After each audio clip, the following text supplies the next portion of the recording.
All right. Welcome, everyone, back to Brainstorm Live. I'm so excited to see you all. I am so pleased to introduce this month's speaker, Kiai Kim. Kiai will lead a really exciting presentation about emotional resolution and the neuroscience behind the somatic quieting process. For those of you who are unfamiliar with our format, we typically reserve the first hour for the speaker to present. And if you have any questions throughout her presentation, feel free to drop them down into the chat box. And we also hold a informal 30-minute Q&A session at the end, which is optional, but it's always a great conversation. And we would really love it if you could join us.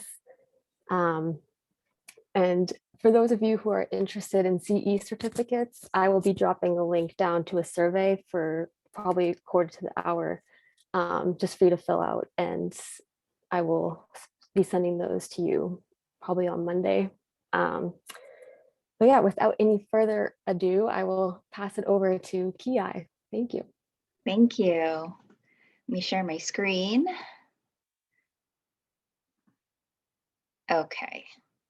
So I just want to let everyone know that I encourage audience participation.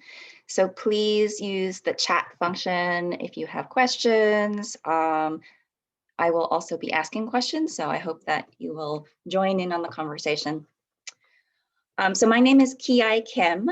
I am an associate professional clinical counselor based in California and a board certified national clinical counselor. And I've been a certified practitioner of emotional resolution since 2014. Emotional resolution is also known as MRES. You'll hear me refer to it as MRES going forward. MRES is an alternative healing arts methodology taught by the Emotional Health Institute based in San Francisco. And it was brought to the US by Cedric Bertelli, who I believe is in on the call. This methodology at its core is the interoception of sensations in the body. So some of you may know that interoception is considered a sixth sense. They're not the external sensations that we experience, but we pay attention to what's happening in our body. So that's interoception. Emotional resolution is exactly as it sounds. It is the resolution of emotions. So today I'm going to talk to you about the theory behind MRES, show you what MRES looks like, and if there's time, I can give some guidance on how you can practice MRES on yourself. So how do we fit MRES into our history of body-mind psychotherapy? We have, body-mind actually is millennia old with Buddhism and meditation. But in the more modern era, we have James Lang, who wrote emotion is basically a set of bodily changes. And then we go into the 1950s, and Dr. Kandel shows us that neural networks exist, that it's not just in our brains, it's also in the rest of our bodies. In the 1960s, Paul MacLean starts to talk about the triune architecture of the brain, that is the human brain, the mammalian brain, and the reptilian brain, which unfortunately we're not going to have time to go into today. And then I want to highlight the 1980s with Candace Pert. Dr. Candace Pert was a neuroscientist who discovered the endorphin receptor, and even the lead scientist on the project mentions somewhere in literature that Dr. Pert was basically, at the time, I believe she was still in school, I guess, something to that degree. And she, low on the totem pole, discovers the receptor for endorphins. And then following that discovery, she and her colleagues discover more than 50 neuropeptides, which are basically proteins that are the neurotransmitters between the nerves. And she goes on and develops this incredible body of work writes this, I'm going to show this book, Molecules of Emotion, and says that emotions are the bridge between the mind and the body.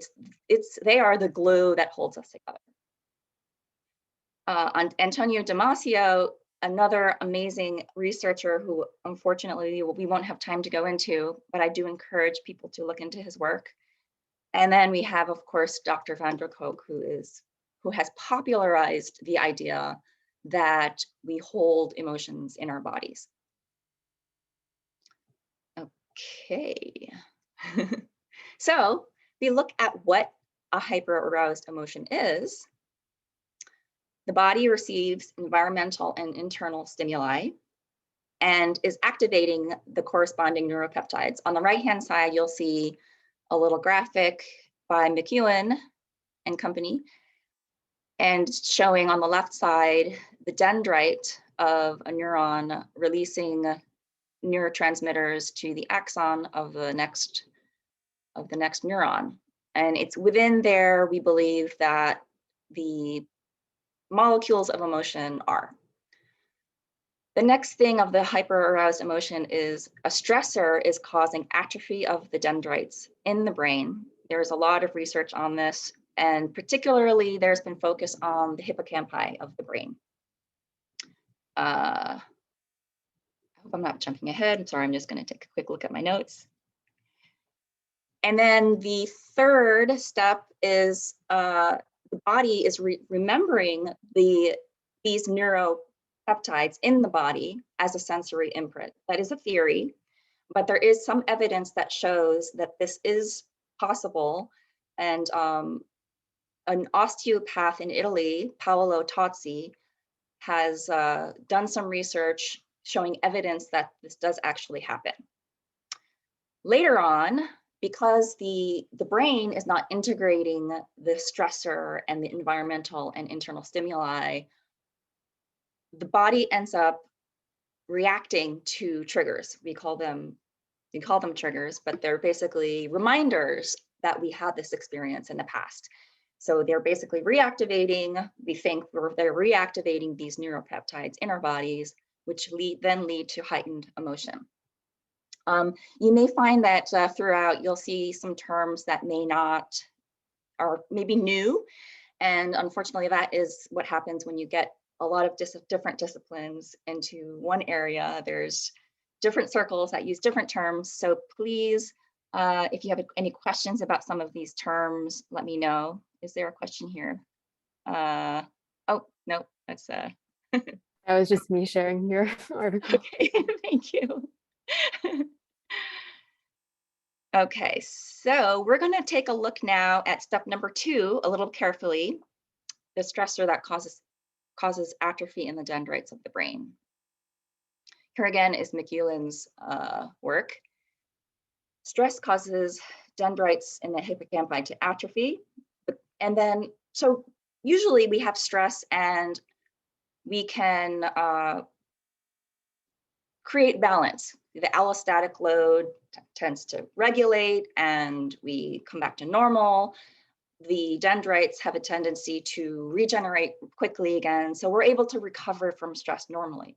However, when there's chronic stress or a high level of stress, such as shock or trauma, it leads to what Celia calls the general adaptation syndrome, where, and we believe that the brain at this point becomes unable to regulate the stress and then has difficulty consolidating these memories of the stimuli, and therefore has trouble integrating the experience in the body.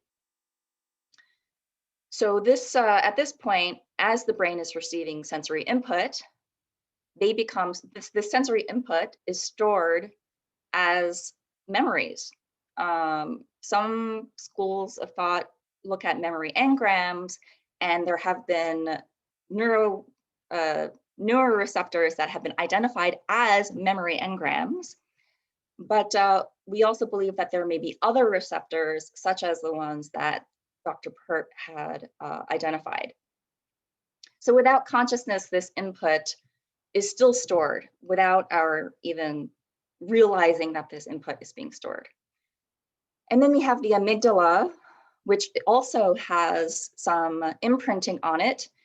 And Zhu and his and work, I don't know if it's a he or she actually, they found protein markers on the amygdala that are showing hyperarousal. So when we think about emotion regulation, what is it? And if you read my paper, I don't want you to answer because you might give away the answer to what I'm trying to go for. But when we think about what we read about emotion regulation in our textbooks, what do some of these textbooks say? Sorry, Kiai, to interrupt. There is just a question back from the previous slide. Yes, I see. Sorry, I just opened the chat box just now. The stressor in number 2 that becomes the same as the trigger. No. So, okay, back to, let's look at this slide again. So the stressor that causes atrophy in step 2 is actually different. The stressor is basically our brain's inability to integrate the experience. So in the step 1, we have environmental stimuli.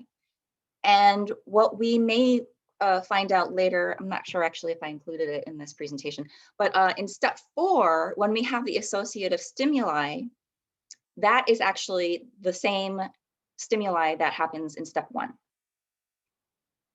So, okay, we'll go back to here. Okay, back to the question. I'm interested to know what you guys think of when you hear emotion regulation.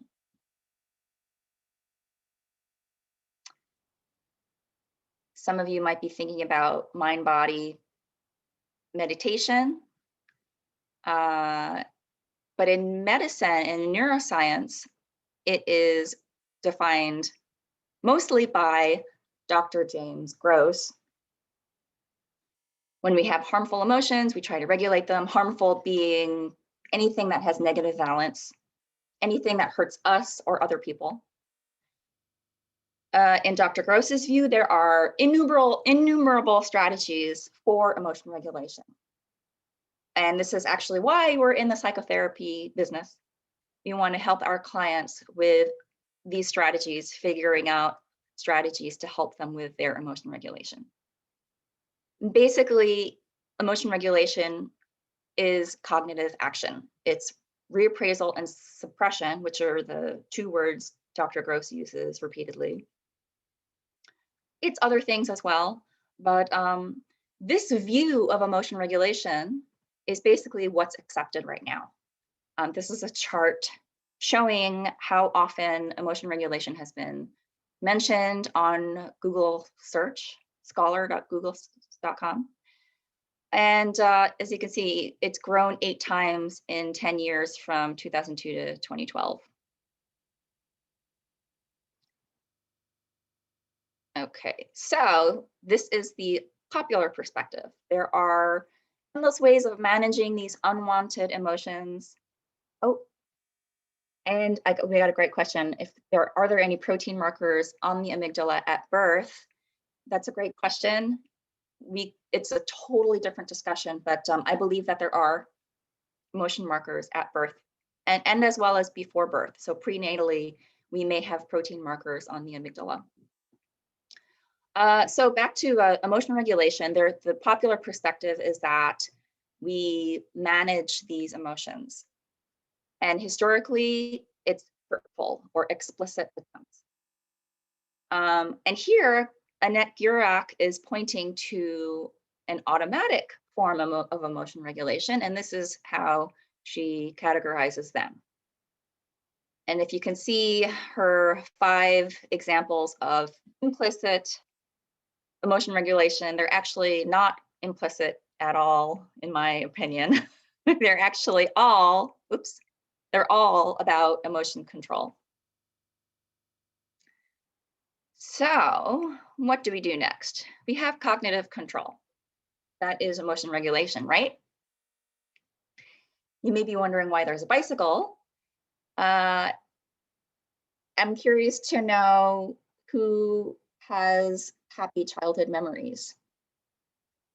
I'm looking at people's, oops, sorry, got lost. Oh yes, Laura says yes. Cedric says yes. The rest of us had unhappy childhoods. Sam says yes. Okay, so Carmen says yes, happy childhood. So when if we had happy childhoods, it's possible that your mom hugged you when you hurt yourself, and you hurt yourself. Your mom hugged you, so you have that memory of your mom hugging you. Maybe you rode a bicycle and you fell off your bicycle. What happened when you fell off the bicycle?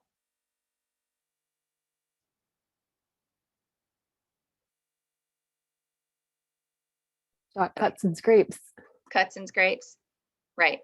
So assuming that most of us have continued riding a bicycle after we've fallen off, we, sorry, I lost my PowerPoint control here. Here we go. So we let time pass, we calm down, we return to the situation, we return to riding our bicycles, and we no longer feel that fear that we had when we first fell off our bicycles. That is a subconscious process. We didn't try to calm down. We didn't think about the fear and think about, oh, if I had ridden my bicycle like this, then I wouldn't have fallen off. Let me try again. None of that. When we were kids, forget it. There's a subconscious process happening. And the subconscious process happens in a lot of different scenarios. For example, you get mad at a loved one, right? Maybe at the beginning of a relationship, you get mad at your partner and you take a step away. Maybe you go for a walk, the anger goes away. You're not trying to make the anger go away. You're just taking the time off and letting yourself calm down. That is emotion regulation as well, subconsciously. And you go home and you see your partner again and everything's fine, we hope. Unfortunately, sometimes we allow these emotions to repeat themselves, and back to the idea of the stressor, we allow the stressor to overwhelm us, and then we end up having an emotion that becomes hyper-aroused or becomes kind of unintegrated. Laura has two questions. Yeah, go ahead. I may. First one is, I'm sure we've all heard the phrase, get back on the horse or get back on the bike.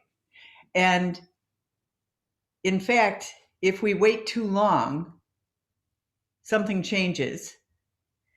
And at least what I believe is so, is that the negative feelings, the fear, it strengthens perhaps. So I wish you would talk about that. The other thing is that sometimes when we fall off the bike, something else happens concurrently that actually has nothing to do with falling off the bike, but it's really upsetting to us. Like my dog died when I fell off the bike, and we don't realize that we internally we connect these two. I wish you would just talk about that too, please. I mean, it seems like it has something to do with this. Yes, I believe that it does. We don't really have that much time to go too much into it, but you can think of such a memory as being part of that stimuli that was in step one of forming this hyper-aroused emotion. Our thoughts also can be part of that equation. I mean, we need more research to really solidify that, but it's definitely possible. Does that help? Yes, and it leads me to think that if we can do the work to go back and somehow re-experience, be in that moment when we fell off the bike, maybe we have an opportunity to disassemble our reaction and our belief about it. Yes, and actually MRES methodology absolutely accommodates that. And we'll see our demonstration a little bit later to show you a little peek into how that happens. So I've got anger on the screen as an example. What are some physical sensations that we feel when we have anger?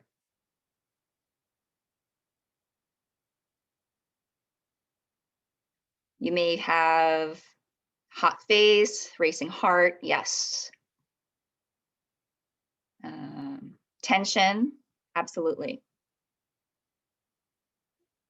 High blood pressure. Yes, the feel the need to move, right? These are all sensations. So here are, click, there we go. Here are some other examples, holding breath, maybe another one. So these are all sensations of the body. How do we allow these sensations to integrate? How do we allow these sensations to basically go away? So now I'm going to give you a demonstration of what that might look like. So, I am feeling angry. I feel tense. My shoulders are tight. I feel hot in my face. I feel like my blood is boiling. I know my blood pressure is going up.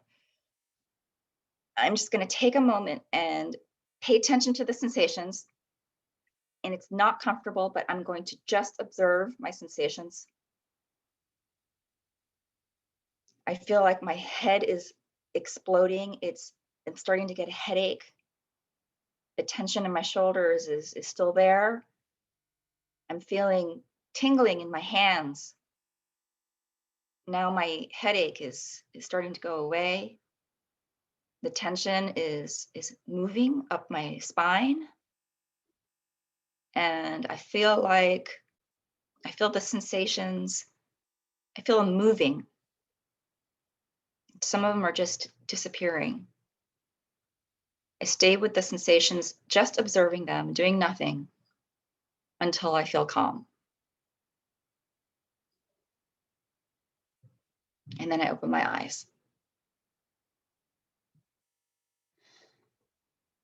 So the goal of this process is calm. Now, calm does not mean that we don't have emotions left. I might resolve my anger and, I'm not angry anymore, but now I just feel sad. I can also integrate that sadness as well. So I close my eyes again. What does sadness feel like? I feel tight in my throat. I feel a little headache again. It's in a different place though, but I feel a headache. And I'm just going to stay with those sensations of sadness and just observe them, doing nothing. And so I'm allowing my subconscious to take care of these sensations without doing anything, without any control, until I'm calm. So now I've resolved the sadness. I might feel something else. Maybe I feel annoyed. So obviously, when we do MRES, it's not just a one fix for everything, every problem. And it's also something that we can use in psychotherapy for this very reason, because we know that our clients have a lot of different emotions in their experience. My click doesn't work very well. Okay, so now back to how our emotions are hyper-aroused. The MRES process is this. So while the body receives stimuli, the MRES process, we also have stimuli that is causing us to relive these sensations when we're hyper-aroused. Sometimes our clients aren't able to identify emotions by name, and that's okay. What they can do, though, is find sensations in their body using interoception. And also, I want to point out that some clients may also have difficulty with interoception. I have some questions here. tearing up without weeping, or having a flash of anger. Okay, I think we're going to try to answer some of these questions later. How can we support clients if they could not stand? That's a great question. So yes, we can still support clients.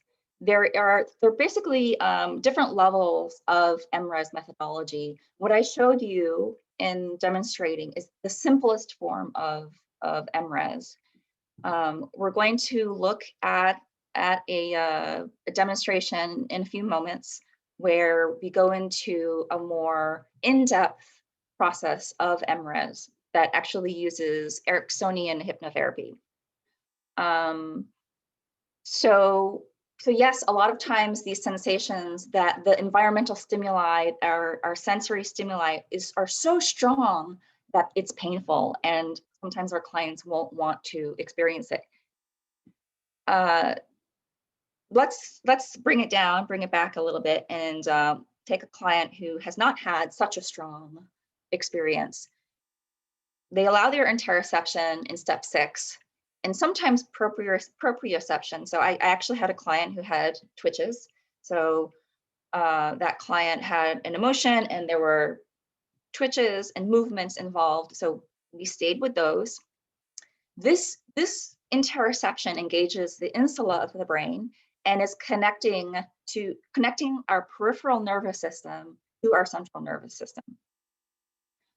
The person then observes these sensations as they change, and continuing to observe until they're calm. That's step 7. And now this is the point where we are taking step 3 of the hyperaroused emotions on the left. And now at this step 7, we are now allowing these sensations to reintegrate into our nervous system. And then in step 8, I think, did somebody ask about strengthening? Talking about strengthening our nervous system. Yes, there is actually evidence that shows that after stress occurs, the dendrites end up multiplying. I don't know about multiplying, but they end up increasing. So our nerves actually end up becoming stronger after we've experienced stressors. So in step 8, the nervous system strengthens the connections to our memories, thus integrating the sense of, we integrate the sense of calm that we experienced in step 7 with this memory that we had. Okay, what if a client denies anger or anything part of that experience? There is, there is a way to deal with denial, and sometimes denial itself is actually an emotion. Or it's actually maybe not an emotion, but it's avoidance, which is kind of an emotion. We can talk about more of that later, but right now we're going to go into the demonstration.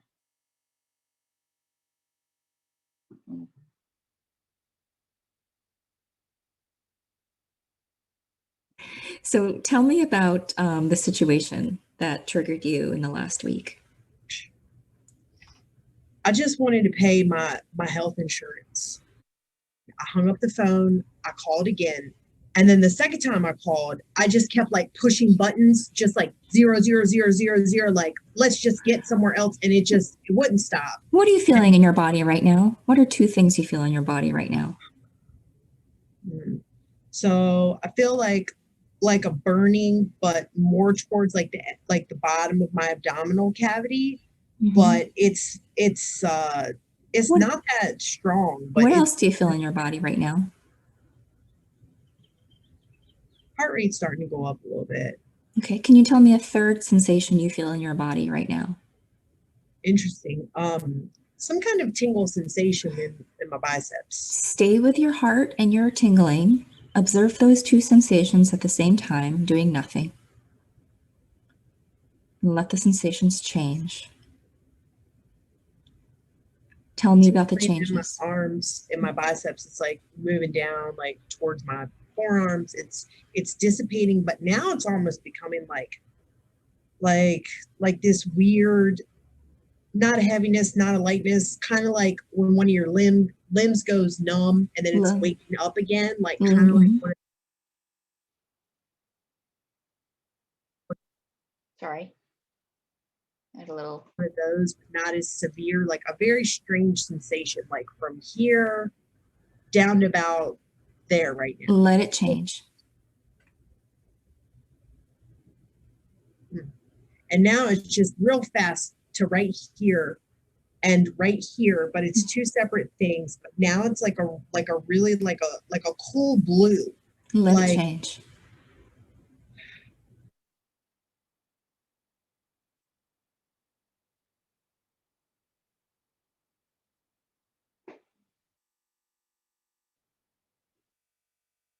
Okay. but it moves fast. So now it's moving back towards the bottom of my abdominal cavity. How do you feel about that movement? I think it feels good because I want it to get out. I don't want it. Like I don't want to feel angry. Don't want to feel angry. It's not pleasant. Mm-hmm. Now it's Mm-hmm. like smaller and like moving down this way, flattening both sides. It's very, very, very thin and very slight, still at the bottom of my abdominal cavity. Mm-hmm.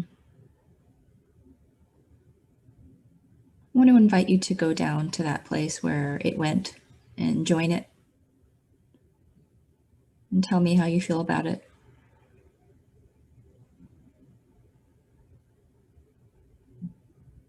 Like the internal dialogue would be something like, me, like, I don't want to be here with you.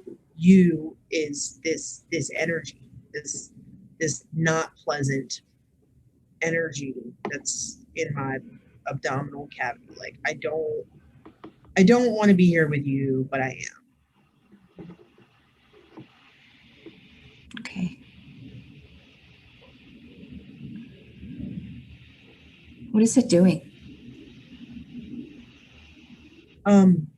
As I was saying that, like I could feel it like getting like bigger and stronger, and now it is like what was like just like some very thin energy.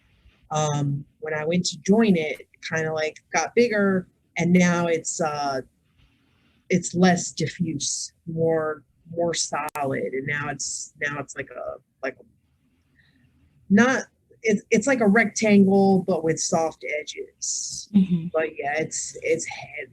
It's heavy. Mm-hmm. What would you like to do with it? I like to crack it and get rid of it, and I would just like to pulverize that thing and make it dust. Go ahead and do that in your mind's eye and let me know when you're done.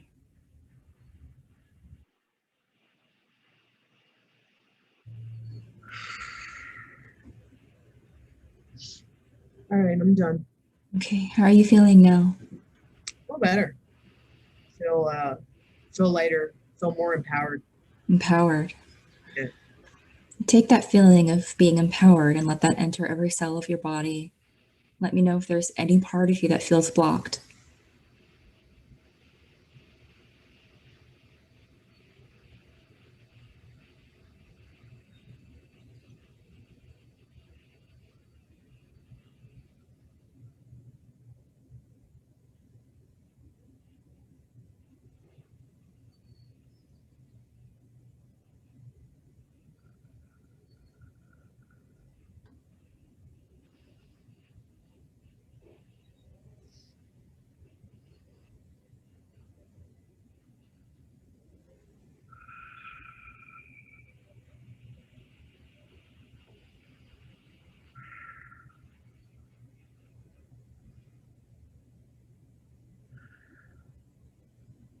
Okay. No block.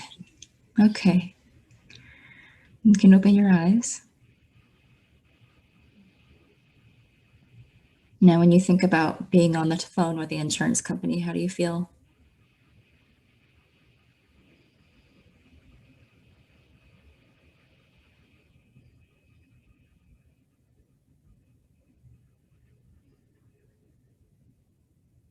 Feel more powerful.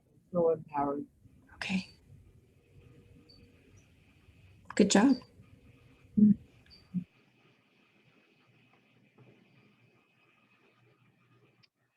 going to stop my share for a moment.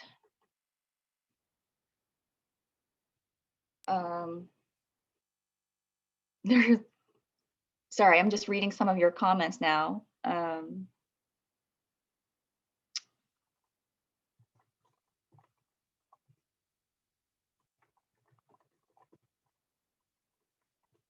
So you saw that in the beginning, I had asked the client what sensations were in her body. She had mentioned feeling something at the bottom of her abdominal.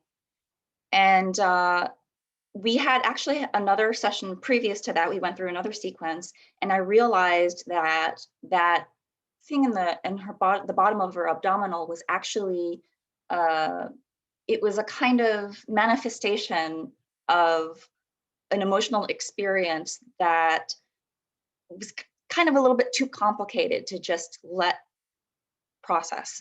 So it was a sensation that was in a sense stuck. And that's why I couldn't just do a simple, pay attention to your sensations and let it calm. And I did get permission. The client is actually here with us in the audience, Carmen.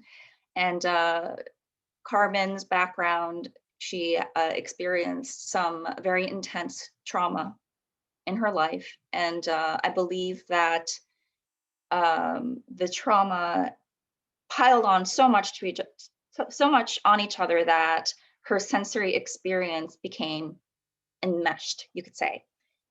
So the Ericksonian hypnosis was a way for her to pick apart, I guess you could say, at the sensations one by one, by being in control of her experience and also symbolizing the experience.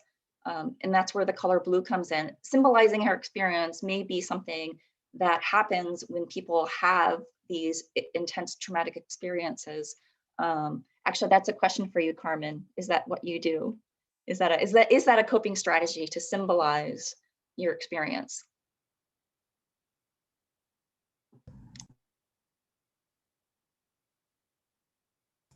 Okay, I think I'm unmuted. I'm sorry, can you repeat the question?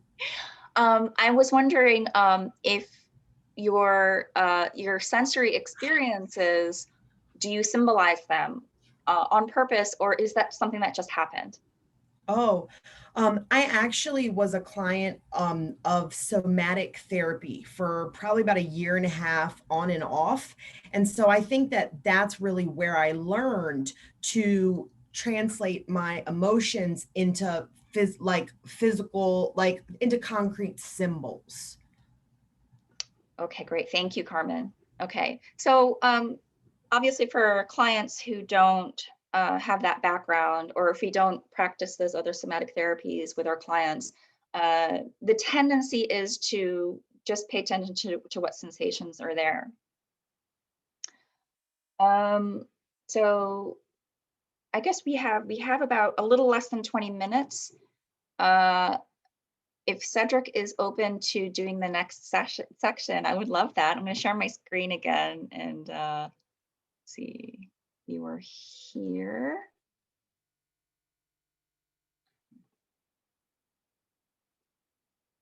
Oh dear, sorry about this. Oh, there we go. How to practice self-MRES. Actually, I don't need to share this. I'm going to stop my share again. Sorry about that. So how do we practice self-MRES? How do you think we start? I'm actually curious to know what you guys got from what I've presented so far. What do you think would be the way to start an MRES process? I think maybe just what's in your immediate consciousness that you can identify in the moment and start from that. Mm-hmm. Yes. Kate says consistent practicing noticing sensations. Some might call that dispositional awareness. And dispositional awareness is certainly helpful. Body sensing, yes. Okay, so we're jumping ahead here. So Emily, yes. So when we're aware of our current situation, but when we're calm and we pay attention to our sensations, what's there? So I want to invite everybody actually to just take a moment right now and think about or pay attention to your bodies and notice what's happening in your bodies right now.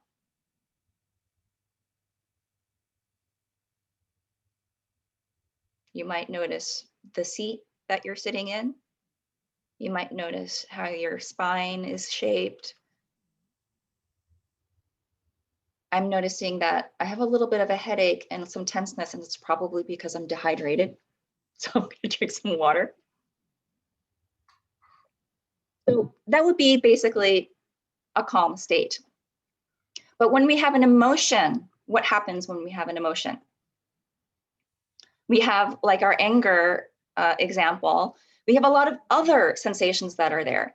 So the first thing that we need when we practice MRES is that you have to have an emotion. Without the emotion, you're not going to have the sensory imprint that comes with the emotion. So if you have a client in session and your client is talking about something and starts to get emotional, you might say to your client, what are you feeling in your body right now? And for ourselves, I have to go back, sorry, we were talking about how to practice on yourself. So when you're with yourself, you're feeling an emotion, maybe you're feeling frustrated about something. Okay, I'm feeling frustrated. The thing we do next is close our eyes. And then what? Oh, Cedric said I can jump in. Cedric, I would love for you to jump in. Please do. You're doing such an amazing work. I don't really need you to jump in, but I'd be happy to. Sure. I would love you to share. I mean, yes, absolutely. Please do. Well, as Kiai was starting to say, is the first step to do MRES on oneself is to realize that we feel an emotional difficulty, realize that we feel in a funk, so to speak. We don't need to put a label in how we feel. We just realize that we feel an emotion that is not congruent with what we're living right now. When we notice and we feel an emotional difficulty, the next step is going to be simply to close our eyes. Mm-hmm. And why do we close our eyes? What's the purpose of that? What do you think? I think it helps ground us and allows us to focus on our other senses. Yeah, absolutely. Mm-hmm. Yeah, it's going to shut down extra stimuli around us. It's going to allow us to feel what's going on inside with more ease. But closing the eyes, specifically at the beginning of our practice, is also important because it is going to show us if the body feels safe or not. When you close your eyes, it's important for you to feel comfortable to close your eyes. If you do not feel comfortable to close your eyes in the space where you're at, it means that your body doesn't feel safe enough, and it will make it difficult to reach a resolution. Go ahead, Kiai. I think you wanted to say something. Oh, I was just going to say that Kate had a question about proprioception when you close your eyes. And I'm just going to jump in and, when you're closing your eyes, you're not exactly being aware of what's around you. However, your body will may have movements, or your body may be remembering something in the past where proprioception was involved. So closing your eyes can help to some degree with proprioception. Do you want to continue, Cedric, or do you want me to continue? Yeah, up to you, up to you. I like how you do it. I think you do a better job at me than me describing the process. I don't think so, but I'd be happy to continue. So you realize that you feel an emotional difficulty. The next step is going to be to close your eyes and ensure that you feel comfortable to close your eyes. If you don't feel comfortable to close your eyes, just remove yourself a little bit, change a little bit your situation so you feel comfortable to close your eyes. If you're, for example, in a meeting, excuse yourself from the round table and go in the hallway. If you're too close from a steep cliff and you feel fear of height, back up a little bit so your body feels safe and you can close your eyes and feel okay with that. Once you close your eyes comfortably, the next step is going to be to pay attention to your physical sensations, just as Kiai mentioned earlier. It is important that you pay attention to a minimum of 2 sensations. 2 sensations simultaneously. When you pay attention to 2 sensations simultaneously, basically you're creating a shift. You are shifting from being in an emotional response or an emotional reaction to be in touch with your emotion really. What is the emotion? The emotion is a set of physical sensations. Most of the time we live in the reaction. Here, when you take the time to shift your focus to the physical sensations in your body, 2 or 3, you're now back in touch with the most, I would say, visceral way to feel an emotion, physical sensations. Once you pay attention to your sensations, you're not in a reaction anymore. You're really, literally in touch with your emotion. You become intimate with your emotion. Once you pay attention to those 2 sensations, 2 or 3 sensations at once, it's great already, but it is not enough to resolve the emotion. In order to resolve the emotion, you have to go a bit further. And going a bit further, how? By doing nothing. And that might be the most difficult part of MRES. Most of the time, as human beings, we're doing something with our emotions. We're doing something with our sensations. We take some deep breath, we try to understand with positive thinking, etc., etc.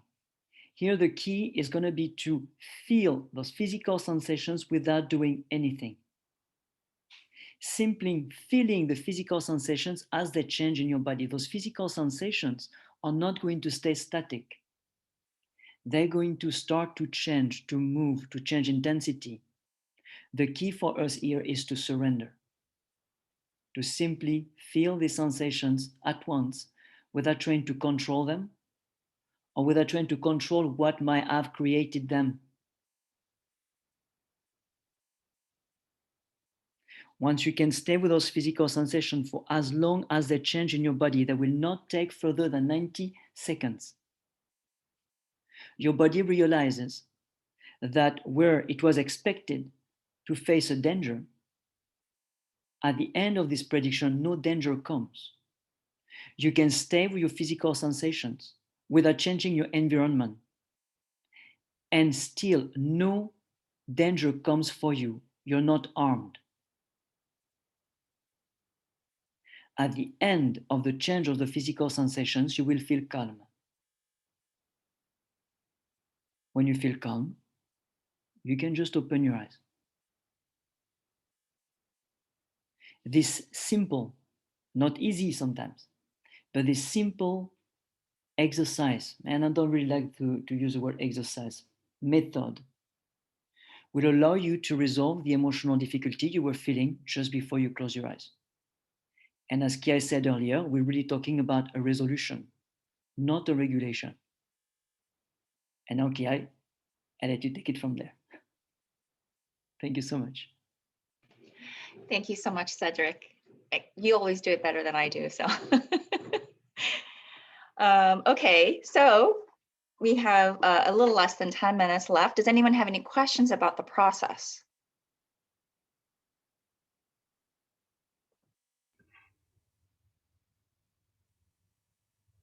No? Well explained, Cedric. Okay.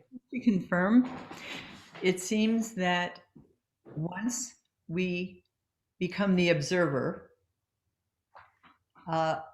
there's a shift, even though we're still noticing, feeling, but somehow when we are observing them, there is a distancing or something, and we can be the observer, which is safe versus being strictly the feeler. Is that what's happening? Basically, yes. So unfortunately, I don't have images to show you, but if you look at brain scans of how people think about things or using their prefrontal cortex, there is a difference between how we think and when we're just observing. So yeah, I'm thinking of the image now of dispositional awareness, and which is similar to interoception. When we are just observing our bodies, we are using different parts of the brain. You can kind of think of it as you can't smell, you can't remember how something smells and count to 10 at the same time. So if you like coffee, for example, and you try to smell coffee in your mind and you try to count to 10, you just can't do it at the same time. So I'm going to answer a few questions here. So the process is similar to somatic experiencing. The difference is in the methodology. The difference is in the process itself. Somatic experiencing was really developed for dealing with trauma. And but MRES, you can obviously, as we just saw, you can also work with trauma, but you can also work with the smaller emotions.